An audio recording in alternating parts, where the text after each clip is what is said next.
Madame, Monsieur, assalamu alaikum wa rahmatullahi wa barakatuh. Merci de suivre ce journal du Maoulid depuis Bondoukou, la ville aux 1000 mosquées. Nous sommes le vendredi 20 septembre 2024, correspondant au 17 Rabiul Awal 1446 Hégire. Et depuis maintenant une semaine, Bondoukou est animé par les festivités du Maoulid, plongeant la ville dans une ambiance de dévotion et de recueillement. La communauté musulmane du quartier Pagalioroda, loin de rester en retrait, a pris une part active à ces célébrations.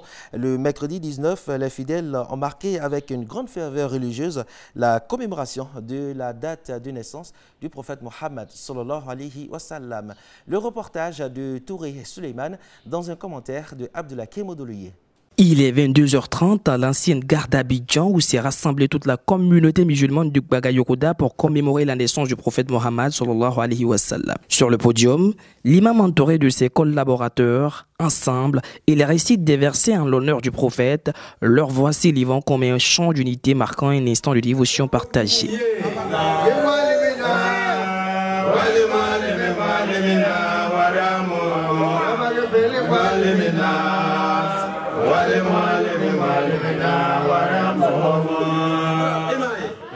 Lors de cette cérémonie, Oustaz Koulibaly Baba Soufi a rappelé l'histoire du prophète Mohammed sallallahu alayhi wa sallam en mettant en exergue les grands événements de sa vie et son rôle central dans la propagation de l'islam. Il a aussi mis en lumière le lien spirituel et théologique qui unit le prophète Mohammed au prophète Adam. Vraiment, nous avons été bien enrichis par le prêche de notre Oustaz Baba. Alhamdulillah Rabbil Alamin. Il nous a parlé de notre papa Adam. Vraiment, nous remercions les organisateurs pour nous avoir enrichis sur cette commémoration de l'anniversaire du prophète sallallahu alayhi wa sallam. Vraiment, nous remercions tout le monde. Vraiment, que Dieu nous donne longue vie, que Dieu fasse de nous des musulmans pieux et sincères et il nous donne beaucoup d'anniversaires dans notre vie. Vraiment, je vous en remercie. La célébration de la naissance du prophète s'est achevée par des prières en faveur de la Côte d'Ivoire ainsi que du groupe média Al-Bayan.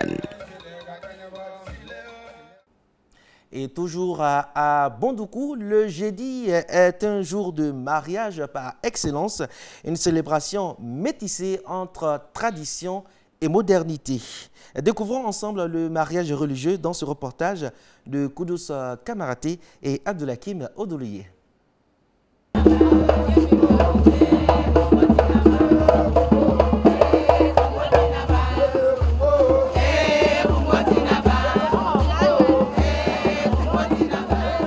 Du quartier Koumalasso à Kardioulasso, en passant par Donzosso, les rues de la ville de Bondoukou connaissent une ambiance festive.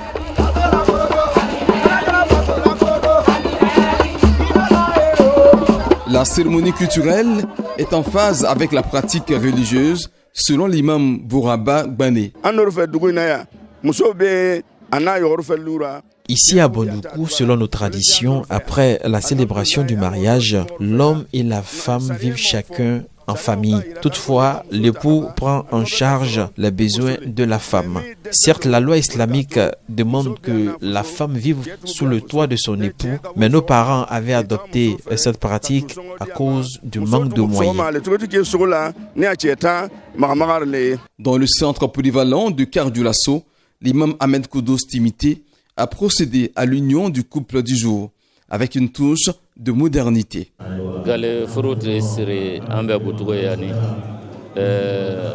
Ici à Bondoukou, nous n'avions pas l'habitude de délivrer des certificats de mariage, mais vu que la religion nous demande des témoins lors des célébrations, nous délivrons désormais des certificats de mariage qui portent le nom de ces témoins et qui pourraient servir en cas de nécessité.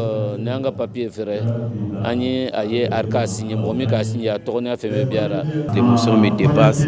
Je salue tous ceux et celles qui ont effectué le déplacement. Aujourd'hui est mon jour. Je suis vraiment contente de me marier avec mon chéri ici présent. En tout cas, il dit à tout le monde de prier pour nous, que Dieu met sa baraka dans notre couple, Inch'Allah.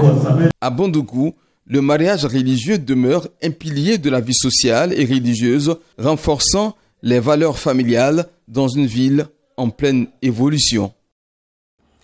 Et dans la religion musulmane, le baptême du nouveau-né occupe une place de choix pour son élévation spirituelle et matérielle. À Bondoukou, la ville aux 1000 mosquées, quelle est la particularité de ce rituel religieux? Suivons cet élément de reportage avec Kamaraté El Hassan Habiboula. Une semaine après l'arrivée du nouveau-né, les parents organisent une cérémonie de bénédiction en présence des guides religieux et chefs de quartier.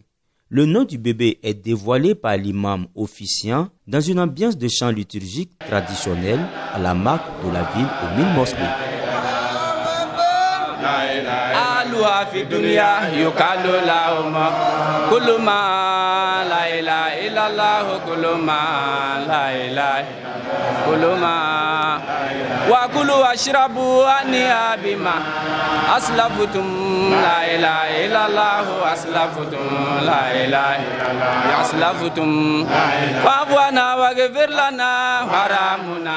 Le nom du bébé est dévoilé par l'imam officiant dans une ambiance de chant liturgique traditionnel à la marque de la ville aux 1000 mosquées. Poursuivant, il explique l'importance de la célébration du baptême dans la vie du musulman. Ce que nos ancêtres nous ont dit, c'est ce qu'on fait. Et c'est la réalité. On ne fait pas baptême par hasard.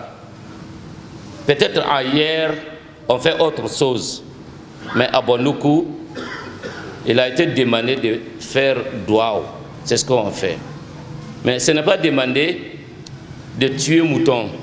Aller laver le nouveau-né avec le sang.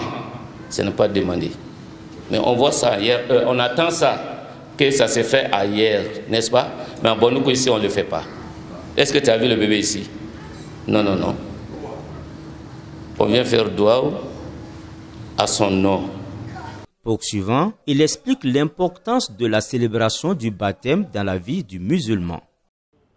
Et parlons infrastructure. Bondoukou, la ville aux 1000 mosquées, abrite depuis bientôt un an une université publique de Côte d'Ivoire. Il s'agit de la 9e université. Elle a officiellement ouvert ses portes le 2 octobre 2023. Quelles sont les particularités de ce temple du savoir et en termes d'unité de formation et de recherche? Surtout, quels sont les débouchés pour les étudiants? Suivons ce reportage de Sissé Mori Moussa et Touré Souleyman. Elle est la dernière université à ouvrir ses portes. Bâtie sur une superficie de 305 hectares, l'université de Bondoukou accueillera à terme 20 000 étudiants. Ce temple du savoir se distingue par sa particularité. En Côte d'Ivoire, nous avons 3 universités dites complètes qui donc forment dans toutes les filières que vous pouvez imaginer. Mais l'université de Bondoukou n'est pas complète, elle est thématique. La particularité, c'est la présence au sein de l'université de l'École nationale supérieure d'architecture et d'urbanisme. L'école donc publique de l'État qui forme au métier d'architecte et d'urbaniste. C'est la seule université ivoirienne qui a donc cette école formant au métier d'architecte et d'urbaniste. Une autre particularité, c'est l'existence à l'université de Bondoukou d'une UFR dédiée au développement durable, que nous appelons UFR Gouvernance et Développement Durable. À l'université de Bondoukou, les étudiants allient formation théorique et pratique pour une meilleure insertion professionnelle. Parce que déjà, au bout de la première année, au moins nous avons 22% de nos étudiants de la première promotion qui ont été mis déjà en stage dans le secteur privé, dans des cabinets d'architectes, d'urbanistes. Et ça, c'est une particularité également. L'université de Bondoukou innove à travers ses unités de formation et de recherche. Étudiante en orthophonie. Je choisis la filière parce que j'aime en fait. À la base, c'est une filière de sciences du langage qui règle les troubles, tout ce qui est problème d'articulation, un peu paramédical. Étudiant en gouvernance et développement durable, option métrologie et assurance qualité. La filière me permettra d'aider nos parents dans l'élevage et dans l'agriculture afin de pouvoir perpétuer les traditions. Avec l'ouverture prochaine de l'UFR de la science de la santé destinée aux futurs médecins, dentistes et pharmaciens, l'État de Côte d'Ivoire prévoit donc la construction d'un centre hospitalier et universitaire à l'intérieur de l'université de Bondoukou. Et quittons Bondoukou pour Soko, à 7 km de la ville aux 1000 mosquées, avec cette question. Où sont passés les singes sacrés de Soko? En effet, Soko regorgeait autrefois de 3 races de singes. Aujourd'hui, il ne reste que 2 races à peine visibles par les passants. Notre reporter s'y est rendu pour s'imprégner de l'ampleur du problème. Kamaraté El Hassan Habiboula et Sissé Doussou.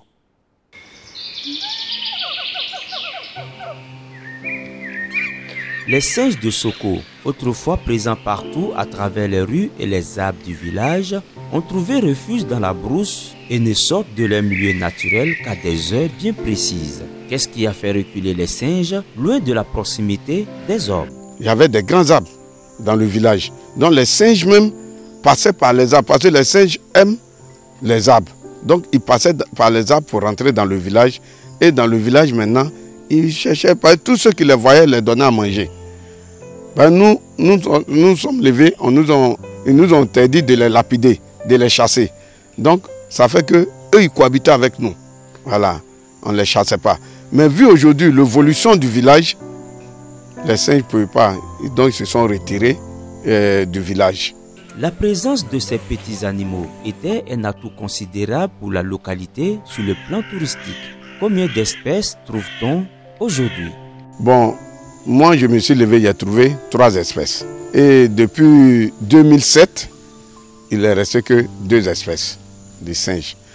Il y a des noirs et puis ceux que nous voyons actuellement. L'origine des singes sacrés de Soko est une histoire controversée, une légende pour d'autres. Quelle est la version des habitants du village? Le fondateur de ce village, Tole Mela, a trouvé les singes sur place. Il était un chasseur d'éléphants. Donc, étant seul dans cette forêt, il a pris les singes comme ses parents. Quand il est fatigué, au moins il se repose, les singes jouent avec lui.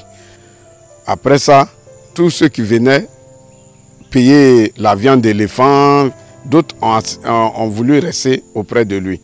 Donc, en restant vers lui, il les a fait savoir que non, faites beaucoup attention aux singes parce que les singes sont mes parents.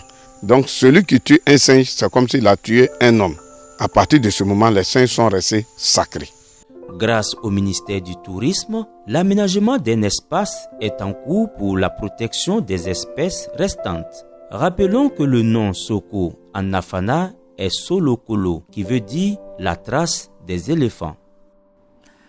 Et voilà qui marque la fin de ce journal. Il s'agissait donc du dernier numéro du JT du Maoulid depuis Bandoukou, la ville aux 1000 mosquées. Merci à toutes et à tous de nous avoir suivis durant